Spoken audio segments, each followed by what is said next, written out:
Vocês pediram e aqui estamos. Voltamos com mais uma lista de pares de palavras que tem uma pronúncia talvez um pouco diferente do que você estava imaginando. E obrigado pela sua participação. Acho que você tem no seu celular, né? No problem. No problem. Let's do it. Water. Water. Bottle. Bottle. Aqui o clássico flap T do inglês, que nem em português existem palavras como... Você sabe o que é uma arara? Arara. It's a bird. Oh. Like in the movie Rio. Arara. Oh. Arara. And so this word has that flap T. Essa palavra contém esse flap T quando a língua está tocando o céu da boca. Ra, ra, ra. Como é que a gente diz céu da boca em inglês? Roof of the mouth. Roof of the mouth. Literalmente teto da boca, né? Achei bem legal que em português é céu da boca. Muito estranho. Mas ra, ra. E aí, na palavra água, temos water. Não é o water, com essa expulsão de ar, né? Não, é bem simples. Water. E aí, bottle. Bottle.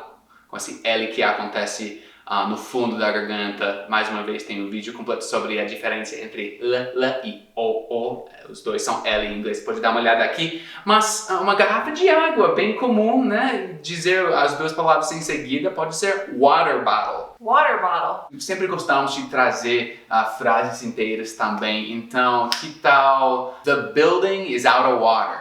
The building is out of water. The kids drank the whole bottle of soda. The kids drank the whole bottle of soda.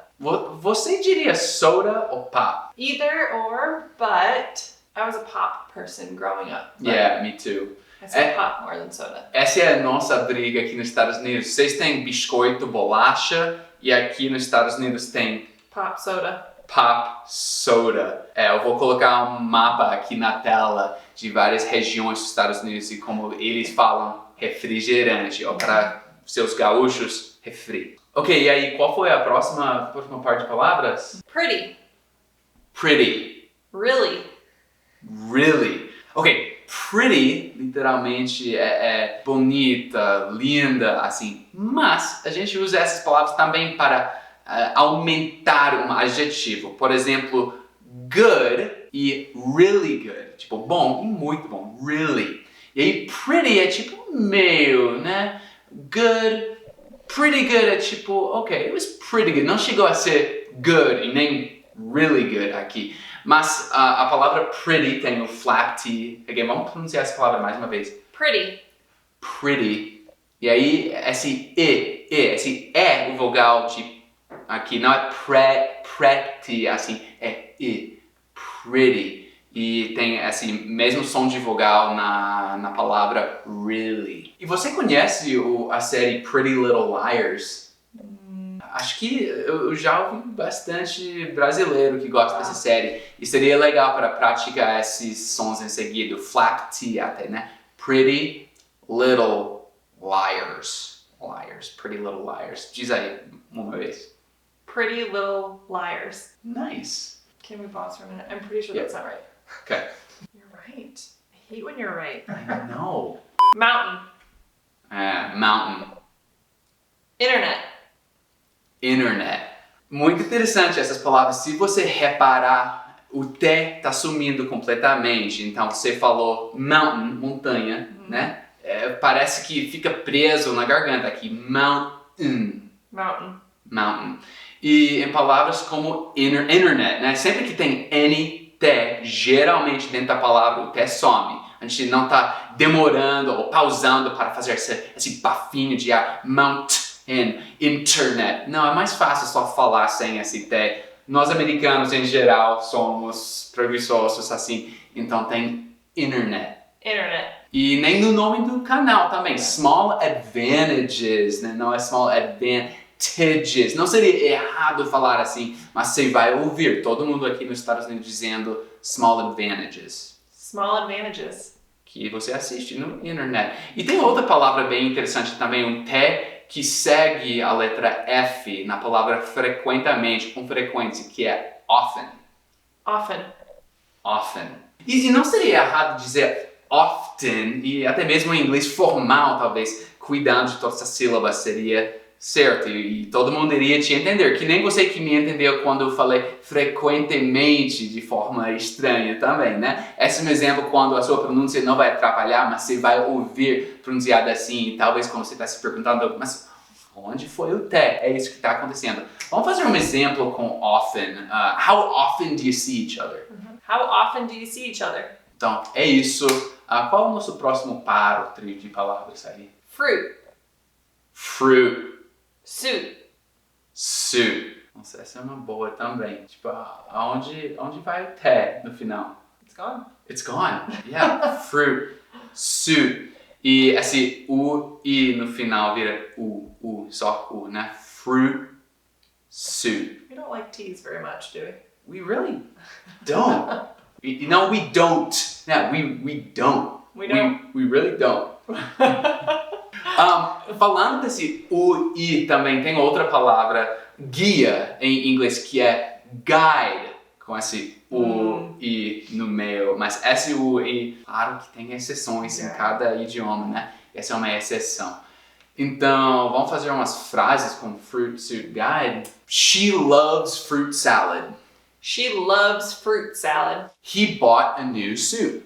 He bought a new suit. Nossa, até mesmo o passado de to buy, que é bought, a gente não está pronunciando até no final, né? He bought a new suit. He bought a new suit. Ok, próximo. Next. Receipt. Receipt. Recipe. Recipe. Além desse par de palavras ser um par que confunde muita gente, tem esse pé no final, que os dois são mudos, né? Receipt, tipo a boca tá quase pronta de pronunciar, mas acaba não pronunciando. Receipt, que é recibo, e recipe. Que palavra bem estranha. I've always had trouble with those two words. Yeah? Not saying them, but writing them. It's hard for me every time. Yeah, it's like I have to harder. really think about which one's which. Because it looks so similar. And it's always hard to remember, like, if the E or the I goes first. How's that classic rule? Like, I before E except after C. I before E except And after that's C. receipt is the perfect example of, I actually say that in my head every time I have to write it. Because it's after C, so it goes E-I. Just like ceiling is not C-I-E, it's C-E-I. Ooh, this one's tough. Desembucha logo. Through tough, thorough thought, though. Yeah, o clássico, né? Through tough, thorough thought, though. Eu tenho vídeo todo sobre esse para analisar, destrinchar um pouco mais o que está acontecendo com esse O, U, G, H no final das palavras. Dá uma olhada aqui nesse vídeo. Por enquanto, vamos continuar com outros exemplos que não demoram um vídeo todo para explicar. Qual é o próximo agora? Bath. Math. Bath mat. Você tá pensando naquele bath, aquele nem capachinho, eu não sei, como se diz mat, tipo tapete fora do... Rug. It's rug. essentially a rug. É, mas não, ok, então é bath e... Math. Ok, som de TH aqui.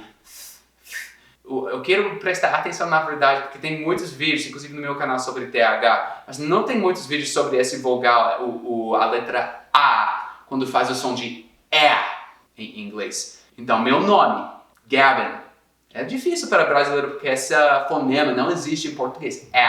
Maçã, você sabe o que é maçã? Apple, né? Ou banana em português, mas em inglês, banana, assim, Então, com esse som de bath e math, é para lembrar que quando A tem essa fonema, é para abrir a boca e não ter medo disso e dizer porque exige que você abra a boca, assim.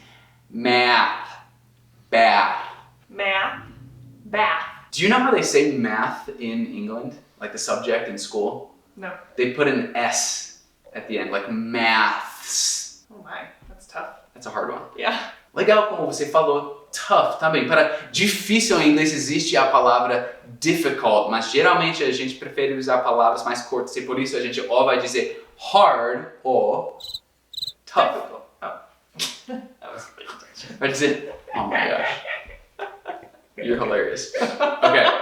Não seria errado dizer difficult, mas você vai ouvir tipo 5, 10 vezes mais o tough e o hard. Says.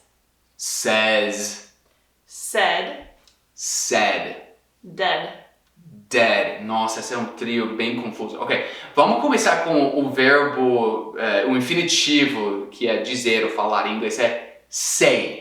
Say. Eu sou muito brasileiro conjugando esse verbo tipo he, she, it, dizendo says, ou she, he, says, né? Mas é says, por algum motivo o A aqui muda de pronúncia. Então, he says, she says. E a mesma coisa no passado também. Ele falou, ou até mesmo eu falei, é said no passado.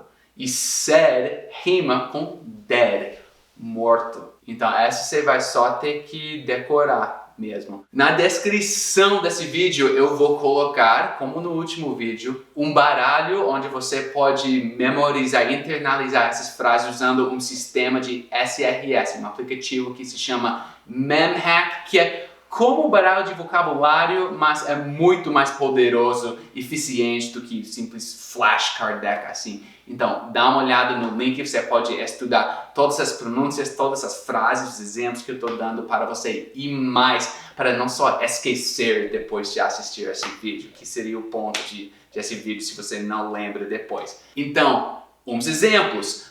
What she says is true. What she says is true. You said you'd help me. You said you'd help me. The king is dead. The king is dead. All right. The last three. Let's hear it. Isle. Isle. Isle. Isle. Island. Island. Então, os primeiros dois têm a mesma pronúncia, né? Exact same. Mm-hmm. Então, pergunta clássica no avião. Window or aisle? What do you prefer? Window. Me too. Pessoas com bexigas que não são pequenas preferem janela, geralmente, né? Então, aisle é corredores, em particular num avião. It's also in a grocery store, which aisle is the popcorn in, or which aisle is the milk in. Oh, yeah. Se você quer perguntar, né? Which aisle is the bread in? Boa. Então, aisle, e tem a mesma pronúncia, não falando esse S é mudo. Yes, é mudo. E isle é ilhota, tipo uma ilha pequena, Caribbean Isles, por exemplo. E aí uma palavra que eu uso com frequência, I hear it often said incorrectly, it is island. So this S, we just don't pronounce it. I think it's because it comes from French. They don't pronounce it in French. And we don't pronounce it in English either. So an example would be, how about Iceland is an island? Iceland is an island. O país a gente diz Iceland. Não é Iceland, Iceland. Mas daí island. Iceland is an island. Iceland is an island. Então, é isso. É isso. Muito obrigado pela atenção. Vá lá na descrição para mais informações sobre esse aplicativo de memorização de conteúdo muito poderoso. Também o nosso curso completo de inglês. A Lauren faz parte do Gavin's Elite Squad. Eu muitas vezes boto o microfone e vá lá no meu dia a dia, até mesmo em casa, né, com a nossa família, no restaurante, aqui a gente ensina situações do dia a dia, além das aulas de pronúncia, compreensão de padrões nativos de fala, gramática e expressões nativas, gírias, phrasal verbs muito difíceis. Enfim, esse vídeo já tá ficando longo. Mais uma vez, muito obrigado. And we'll see you next time. So, thanks. See ya. Bye. Vocês pediram... One more time. Vocês pediram... Yay. Yeah. It's just so not... Okay.